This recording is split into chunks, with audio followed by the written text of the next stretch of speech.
What is up, friends? It's Joelle and welcome back to another video. Apologies for disappearing for like a month with no notice, but I have some exciting updates, which is why I finally feel like I can freely talk about what I did for my previous work at BuzzFeed as an associate social strategist.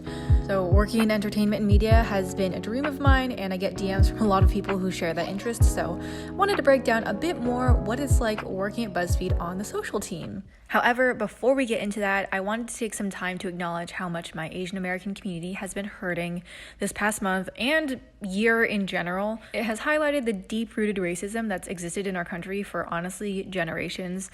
So to my Asian friends, I encourage you to take some time for yourselves and to check in with loved ones, and know I'm praying viciously for justice for our community. To anyone who's seeking to be an ally, please never stop learning about the history and impact of racism in our country. And if you want to open your purse, if you have the means, consider donating to Stop AAPI Hate, which will be linked down below. And now I'll break down my job at BuzzFeed as a social strategist. I got my job at BuzzFeed through the Social Strategy Fellowship, which is a year-long contract.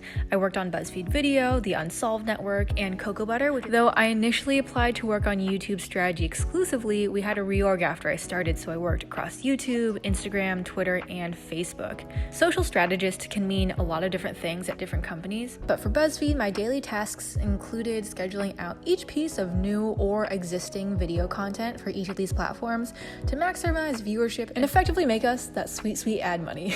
I think people often forget that between a producer making a video and then you watching it, a lot happens when it comes to optimizing thumbnails, titles, descriptions, and even tags for each platform. We would schedule honestly hundreds of posts per week, and we're held accountable for keeping track of audience sentiment, engagement, and ad revenue. In addition to making sure that our content was constantly being uploaded, we also routinely gathered data from our past postings to understand what did or didn't do well and why. Then we'd circle back with the producers to discuss how our content could improve to meet the viewers' expectations. It was a super fast-paced job, but it taught me way more than I ever expected to know about each social platform's algorithm. Plus, I got to work with some incredible people. That being said, my contract was only 1 year, and most of you probably know it's been a dream of mine to produce. So I'm super excited to tell y'all that I've recently started BuzzFeed's Video Fellowship, and I'm officially making videos for BuzzFeed Video. If you've been watching these videos on my YouTube channel for a week or for 5 years, I really appreciate your support that's kept me going and making videos and trying new things so that I'm able to do what I do now. I'm definitely going to keep making videos for this channel and stay active on my other social medias like Instagram and Twitter. Anyways, this has been a lot of talk about work, so here's your reminder that work-life balance is super important and often imperative to success in life. So I wanted to also share some other clips of non-work things that I've enjoyed these past few months, and I promise I'll get back to more regular vlogging soon.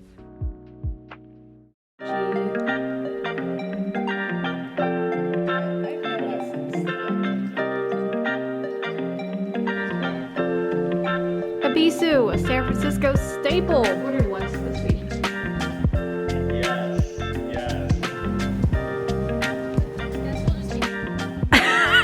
Danielle's hiding the fact that she ordered herself some McDonald's chicken nuggets, but nothing to be ashamed of. I'm gonna eat some too.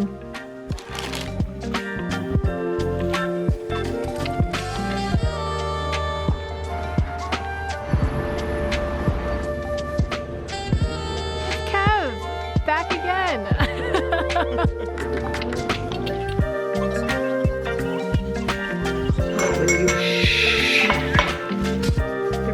But like less. It's not. Yeah. Oh my gosh, it's like the preview of the show. She's so pretty.